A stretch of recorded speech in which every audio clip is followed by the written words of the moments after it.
What's up, everybody? Thralls here once again. I'm Necrotic. I'm Jammin John. And we have an album review for you, and one that we have been anticipating because this band's debut album was absolutely killer.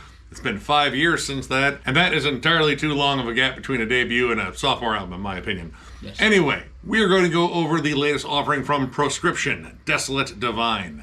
This comes out on the 29th of August on Dark Descent Records. This band formed in 2017 in Finland. This, again, is their second album. We were both a huge fan of their debut album, Conduit.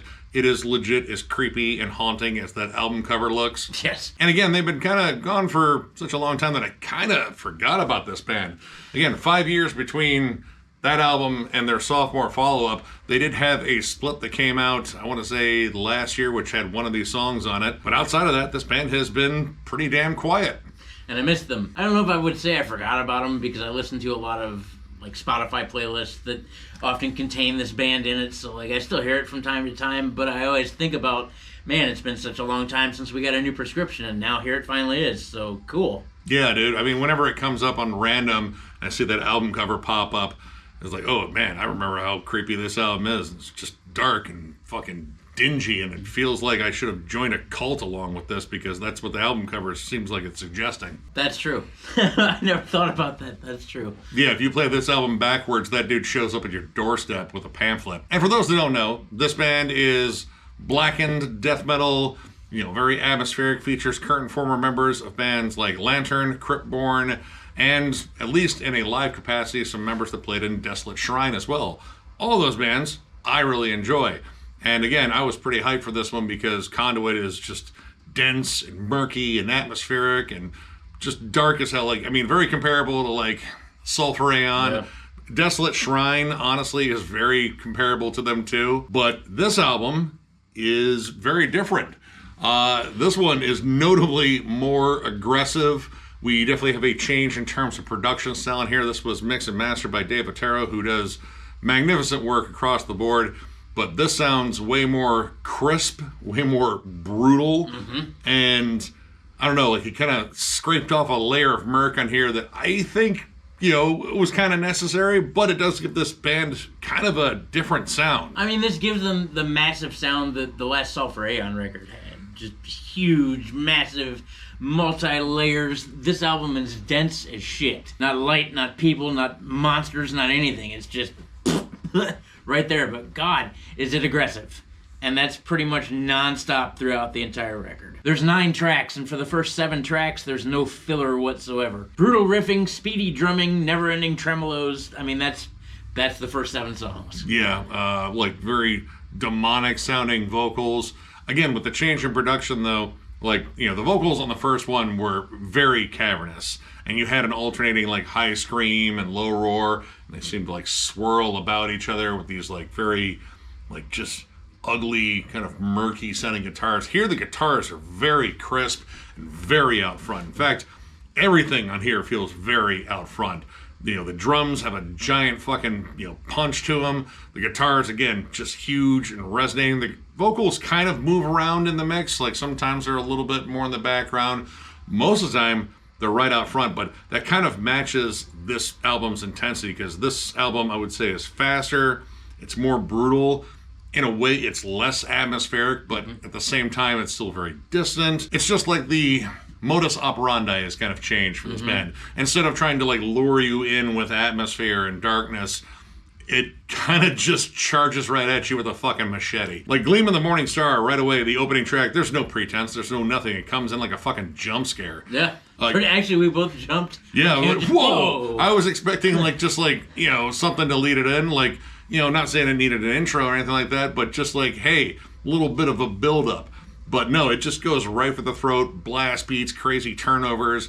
You get some nasty grooves kind of midway through the song. It's just a flat-out vicious opener. And then you get down to Bleed the Whore Again. Great title. I don't remember there being a Bleed the Whore in the first one, but, we're doing it again. That whore had a lot of blood. Anyway, has this kind of more slower, brooding start, but inevitably, much like every song in here, it gets down to just hyper-aggressive blast beat territory. A lot of stuff on here reminded me of a combination of Hate Eternal and Of Feather and Bone.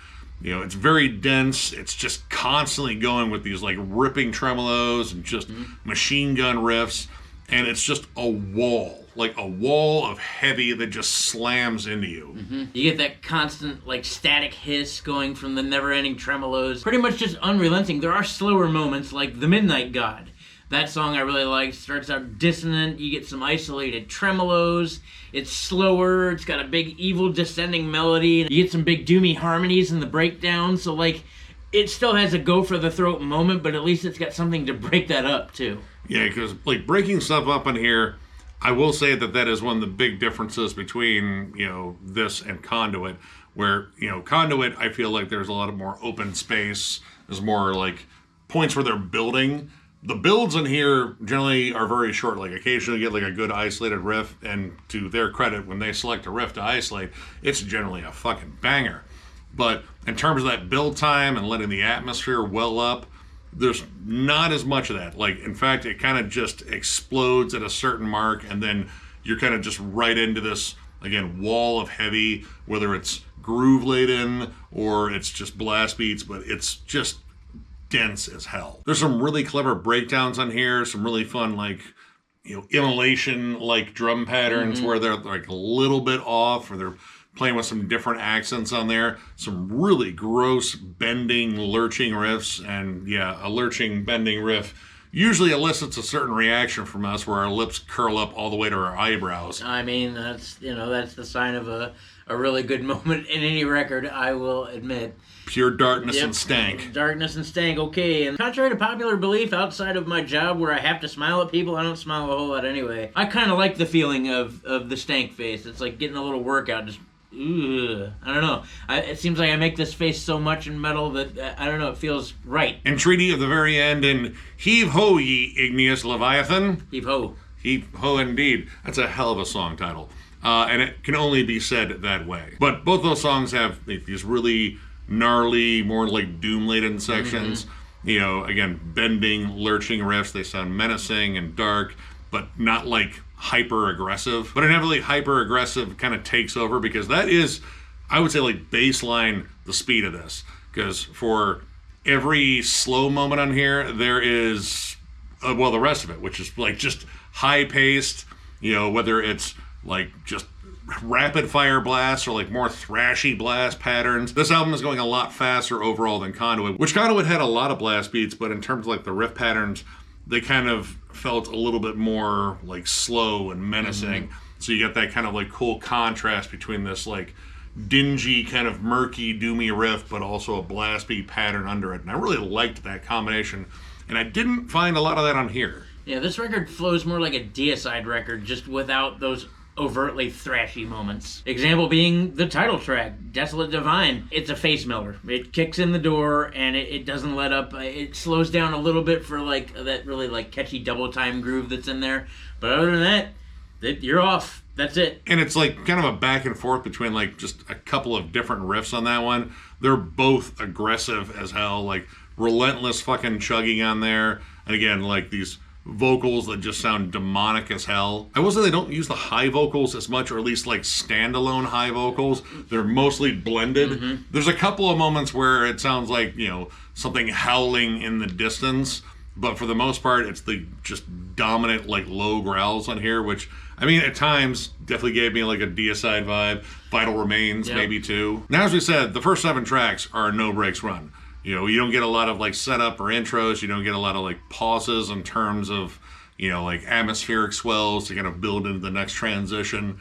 It's just going at all times. Like, this is just insanely aggressive. In fact, way more aggressive than I expected. And in a way, for me, it kind of lost like a little bit of that subtlety. Like, again, that setup. They kind of, you know, make you feel the atmosphere a little bit. Like, you know, whereas Conduit was like a suspenseful horror movie where you can kind of feel like, oh God, don't go in the basement. This is like, you know, the chick in the horror movie opens the basement door and someone screams from the basement, "I'm down here and I'm going to murder you, just off to the right." It's really creepy down here. I kind of missed that about, you know, their style, or at least their style on Conduit, where again, you had like these really cool transitions that would build and the atmosphere would build behind it. And also kind of playing in production. While I love Dave Otero's, you know, production across the board. Like, he's an awesome producer. We love you, Dave. It doesn't fit at least what I had in mind for this band, because this kind of changes the band's sound overall, like to the point where, you know, if you put on Conduit, there's a good chance I probably would have recognized it or say, hey, is that Desolate Shrine? Right. Very close. But this feels a lot different, this hyper aggression. And this album does have atmosphere, but it kind of saved it for like the very end. The Great Deceiver is essentially all the atmosphere that might have been pocketed across this entire album on one track. You know, it's this, you know, 2.5 minute pause of, you know, spooky synths, Strings and synth swells and all of it. Every other creepy interlude track across death metal ever. Yeah. Just in that 2 minutes and 23 seconds. And one of the things I was saying about this record up until that point was there's no filler. Like, there's no atmospheric moments, there's no nothing. There's nothing really to separate most of these songs or make them like overtly stand out. And I think part of that was the lack of atmosphere that Conduit had. But it's all in The Great Deceiver, all at once, right there, and that's it. That's the only time it appears. And there are definitely moments on this album where, like, some of this atmosphere could probably have been, like, you know, chopped up and seasoned across the album. Like, there are some, like, slower, more menacing, like, kind of like Death Doom breaks and such. You know, put a little bit of that atmosphere behind it, kind of open it up a little bit. But again, that kind of plays against the production here because, you know, David Terrell's style is generally a little bit more on the compressed side. Like, it's big, it's heavy, you get tight drums, big guitars, and in comparison, Conduit was definitely more open, more cavernous sounding. And without that cavernous sound, it kind of loses a lot of that evil appeal. Now, granted, they do get some of it back on the last track, Not But Dust. Sorry, there's one T there. Yeah. Not But Dust. There we go. I think we got it. This song has some, like, more notable dynamics. It's a real standout song. Slower, menacing start, really good dissonant melodies, and it doesn't shift too abruptly. Like, inevitably, it does get blasty because that is definitely this album's gear, but there's a good build into it, and then it kind of breaks its way out of that, gets back to the grooves. It feels a little bit more open, really excellent melodies on this song. Like, this one has, like, some really catchy hooks, and while the lead play on here is mostly, I would say, like, more atmospheric, like, you get some good, like, moaning dive bombs here and some squealy. It's still fairly tuneful.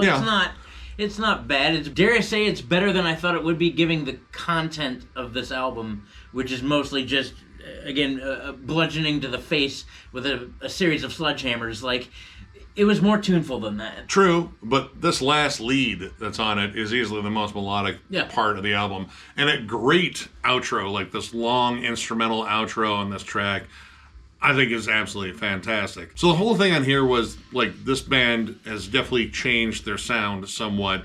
And, you know, this is like expectations versus the first one to this one. And I do think this is good. I do think this is heavier than hell. It's hyper aggressive, but it is missing the appeal that drew me to this band initially from the first one. So I'm kind of like torn on here because, you know, again, I like what this is doing. And honestly, if it wasn't like listed as Proscription, you know, I might probably like it a little bit more. Yeah. But I did have expectations set by that first one. And again, that squeezed production, like, again, you know, I like David Terra's production, but it doesn't fit in terms of the sound that I had in mind because, well, it kind of squeezes out, you know, the atmosphere. Like, the you know, character. Yeah, like, I kind of wanted this album to sound, like, musty. Like, it had, like, a dense miasma just kind of, you know, floating over it. Like, I don't know, it doesn't sound, like, as evil as I would like. That and, you know, for as fast as it's going all the time, and its use of just apocalyptic tremolo after apocalyptic tremolo, a lot of these riffs start to run together. And yeah, there's not as much dynamic on this album versus Conduit. I mean, sadly, that kind of sums it up. You know, going fast is cool. Worked out for Ricky Bobby, so why wouldn't it work out here? It's cool. I just feel like they sacrificed, again, like I said, a lot of the character of this band and just changed it out for unrelenting brutality. And I mean that's cool. And there are definite, like, evil, creepy moments on this record. It's just, it's different. It's different than what I was expecting especially since I was such a huge fan of Conduit, I guess I was waiting on something closer to that than what I got with this. Yeah, I mean, it could be like, they didn't want to sound, like Desolate Shrine and the like. Yeah, they wanted to move like, into like a different bracket of death metal, but I mean, at the same time, this still sounds like a lot of other death metal bands. Mm-hmm. But it's overall still really well executed, and they sound like a lot of bands that I like, so I can't really fault them there. Right. So overall, I'm going to give this 3.5 stars. This is a solid album. Granted, again, it's not what I expected based on the first one, and a 5-year break, a lot of things can happen in a 5-year break. Apparently, they only went through one member change. I don't know if that had like a huge impact on their sound, but somewhere in there, I think they kind of wanted to change around things. They definitely got a hell of a lot more aggressive on here. Like, this thing is bludgeoning heavy. Mm-hmm. Like, no subtlety, just swinging hammers at your fucking face. Blast beats, tons of just sick tremolo riffs, some really good like immolation grooves. Like, it's just a beast of an album. It doesn't have as much character though compared to Conduit, at least in my opinion. Not saying this is bad though. If you're a big fan of Hate Eternal and A Feather of Bone, like pretty much just combine those two bands and you will get a really fucking heavy fucking band there. And it will probably sound a lot like this. So yeah, check it out. I'm in the same ballpark. I'm also at a 3.5. It was decent. It's intense. It's very in your face, an unrelenting beatdown. Unfortunately, I feel like some of the songs are a little bit interchangeable, like because of not only the way they're set up, but they all contain like little tease moments too that you think are going to lead to something like monumentally epic, and it just kind of scoots back into no, let's go fast territory. Nothing really wrong with that. I just expected something different out of this band. Still, nonetheless, the tremolos are great. The riffs are brutal as hell. The unrelenting chugging parts are awesome. When they do slow down the couple times that they do, get ready to make sour stank face. The riffing is definitely pretty damn good. I just think they also need to ease up on the layering a bit to let those riffs kind of come out and breathe, because there's not a lot of room to breathe on this record. Once again, nothing against Dave Otero. Dave, we love you. But this is dense as shit. I will say, too, it is kind of quick to speed up a lot. There were a lot of moments that could have been a whole lot more devastating, but they kind of just went back for the throat. Again, though, nothing really wrong with that. I just expected something different. And like Nick said, if you're into bands like Hate Eternal, Sulphur Aeon, newer Hate, earlier Behemoth, Belphegor, stuff like that, you're probably going to want to check this out. Check it out for yourself. So, if you enjoyed this review, give it a thumbs up, and if you're new to the channel, subscribe, because we do stuff like this all the time. We also have memberships. They're only 99 cents, and our lone perk is doing a members-only live stream, which we will eventually get down to. We might actually have a date in the future for a members-only live stream. Some time opened up. We will let you guys know more. We're going to try to see if we can get this all lined up. Either way, membership's the main way to support the channel, and there's a join button down there for you to hit, smash, headbutt, I don't know, do whatever, but you should definitely hit it, otherwise the devil will fart on your pillow. That's a pink eye you don't want.